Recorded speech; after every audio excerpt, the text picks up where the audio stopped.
Gandang umaga po sa ating lahat. Happy 83rd anniversary po sa ating lahat. Namiss ko po ang ating iglesia. At maraming salamat din po kay Pastor Jack sa kanyang magandang introduction. Ibablock ko lang po siya sa Facebook para hindi na po niya makita yung mga ganong pictures na pinakatago po talaga. Na-expose po ngayon. Anyways, pwede papasalamat sa Panginoon for this great opportunity that He has given me para po maging tagapagbahagi ng kanyang salita sa ating anibersaryo. At kanina po, ating na pong pag-aralan o nabasa po yung ating pag-aaralan na makikita po sa aklat ng Ezekiel chapter 36 verses 25 to 27. Kaya po maaaring po, hindi na po natin babasahin lahat para hindi na po maulit. Pero bago po tayo mag-aral ng sama-sama ng salita ng Panginoon, maaaring po bang tayo po ay manandalihan po at tayo po ay manalangin. Aming Ama, sa aming pong pag-aaral ng inyong salita sa umagang ito, dalangin nga po namin, may you soften our callous hearts, may you cleanse our sin-polluted mind, so that the power of the Holy Spirit could freely penetrate the heart of each and every one of us this morning. And even as we study your words, may your name be glorified, and we are also binding all the works of the enemy so that your power could freely work in the midst of us. This we pray in the mighty name of Jesus. Amen. Ang ating pag-aaralan po again ay makikita po sa Ezekiel 36, 25, and 27. And we will no longer be reading that particular passage because we have read that a while ago. Sa ating pong pasimula, noong January 23, 1964 daw po, meron daw pong isang matandang lalaki ng pangalan ay si Boy Crush. He was 68 years old who was rushed to the hospital because of a very serious heart problem. This old man needed an immediate heart transplant. But during that time, no one was willing to donate his heart because it means death to that particular donor. Since there was no human heart available, ang kanyang doktor na si Dr. James Hardy, decided to use the heart of Milo. And by the way, kung si Milo ay isa pong monkey. He is not a human being, but he was a monkey. So, yung puso po ng doktor ay transplant po doon sa puso nitong si Boy Crush. Noong una po, after the operation, the heart transplant was doing so well. The newly transplanted heart beats on its own already. But the heart of that particular monkey was too small, it was too weak to pump and circulate the blood in the human body. And tragically po, even though the operation was so successful, ito pong si Mr. Rush, he died 1.5 hours after the operation. One of the controversial heart transplant ay nangyari po noong October 26, 1984. Ito po yung unang pagkakataon na kung saan yung isang infant, this is the first time when a monkey's heart was given to a 12-day-old infant with a very fatal heart defect. Ang pangalan po ng batang ito, si Baby Faye, after that successful operation, also died 21 days after because her body rejected the heart of that particular chimpanzee. Now, meron po tayong isang bagay na matututunan sa ating introduction. Ano po yun? When a person's heart collapses, the whole body will surely suffer. When the heart fails, the body dies. Kaya po, pinamagitan ko po ang ating pag-aaral sa umagang ito na a new heart for a new start. Bagong puso para sa bagong pasisimula. In the light of our Think All for Christ, allow me to highlight the importance of having a right heart before the Lord. Hindi mo maibibigay lahat-lahat sa Diyos if in the first place, hindi sold out ang iyong puso sa Panginoon. Usapang puso po ang ating pag-uusapan sa umagang ito. The Word of God is telling us na ang ating puso po ay mayroong isang napakalubhang karamdaman na kapag ito po ay ating napabayaan, ay magdudulot po sa atin ng tiyak na kapahamakan. All of us do have a heart problem, and practically all of us have a very deadly spiritual disease. We have a fatal heart defect, and like those people that we have mentioned a while ago, we practically need to undergo a heart transplant as well. Malala po ang karamdaman ng ating puso. Ang sabi nga po sa Ezekiel 36:26, our heart is so sinful, our heart is so stubborn that we are no longer giving importance to our relationship with God. So sa unang parte po ng ating pag-aaral, we will discuss ano ang uri ng karamdaman ng aming tinutukoy. At yan, mga narrative, kanina na ating binasa. Unang pong parte ng ating pag-aaral ay makikita po natin dito na malala ang karamdaman ng puso ng isang tao. The severity of sin. According po sa mga medical practitioners, bago daw po umanaw ang isang tao, meron po siyang dalawang nararamdaman bago mamatay ang isang tao. Una, nakakaramdam po muna ito ng kakaibang panlalamig ng buong katawan, at pagkatapos pong manlamig ng kanyang buong katawan, susundan naman po ito ng pagkamanhid ng kanyang buong katawan hanggang siya po ay bawian ng buhay. Bago po mamatay ang ating mga may karamdaman, na lolo, lola, o kung sino mang mahal sa buhay, pansinin niyo po, nanlalamig muna yung katawan niya, pagkatapos po manlamig, mamamanhid, at eventually, mamamatay na po yun.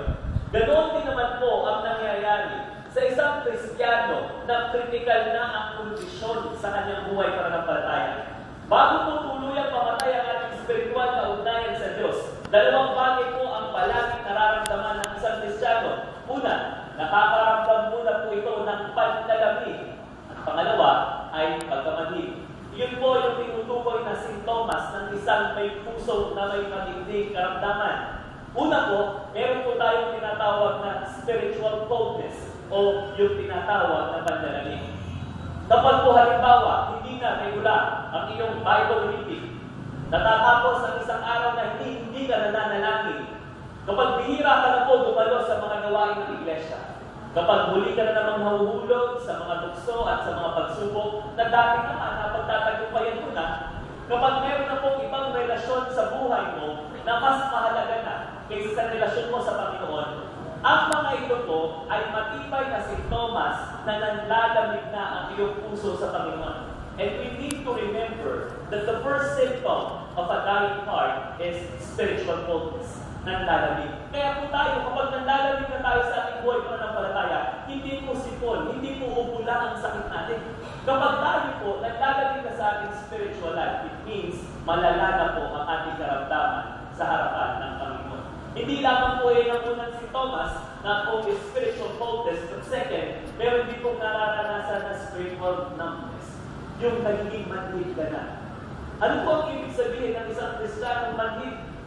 Kapag halimbawa po, alam mo na inyong utos ng Biblia, pero hindi mo sinusunod.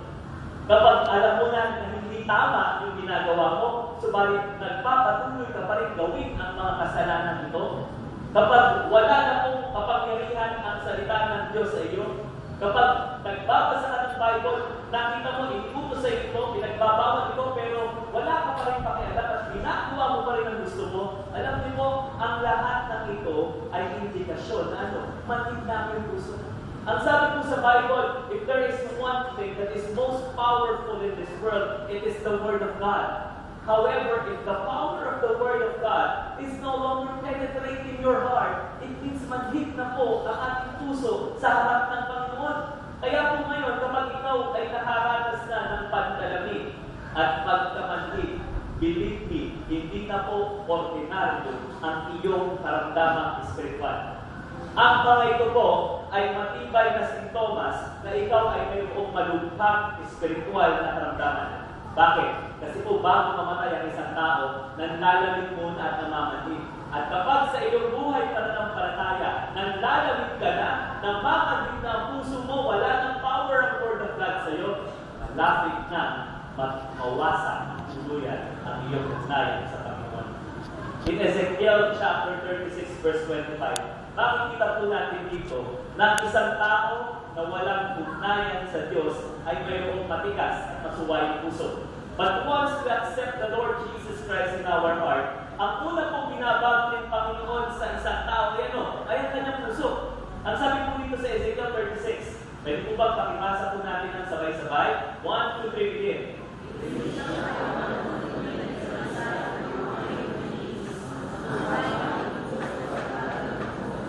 So makikita po natin dito sa talatang ito na ang isang tunay na tumanggap kay Kristo ay mayroong binagong puso. Ang ating masuwayang puso po ay dapat maging masunurin. Ang ating maruming puso ay naging malinis. In other words po, ang tunay po na tumanggap kay Kristo ay dapat inakikitaan ng pagbabago ng puso.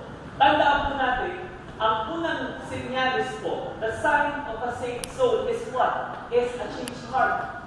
Napakahalaga po nun. Paano mo malalaman na ikaw ay tunay na pupunta sa langit? Paano mo malalaman na ikaw ay tunay na may ugnayan sa Panginoon? Simple lamang po. Dapat binago na ng Diyos ang iyong puso.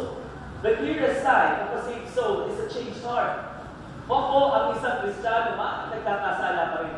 Ngunit, kung tunay na tinubos ng dugo ni Kristo ang iyong buhay, hindi ka na po dapat nabubuhay sa pagkakasala.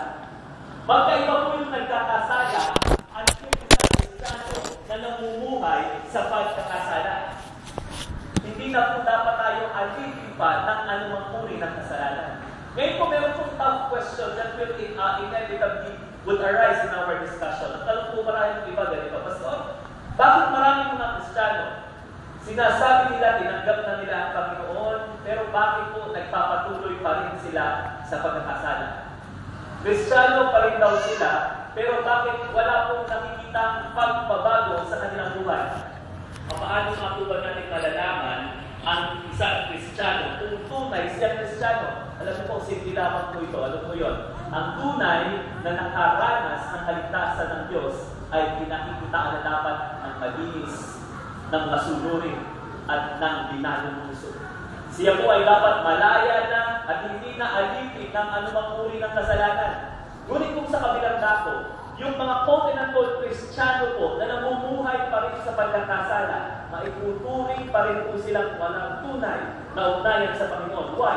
Dahil kung totoong tinanggap mo ang Panginoon sa iyong buhay, dapat po may pagbabago na ang iyong puso. At kung talagang nabago na ang iyong puso, ang pagbabago ito ay dapat po nagmamanifest, nakikita po sa uri ng ating buhay.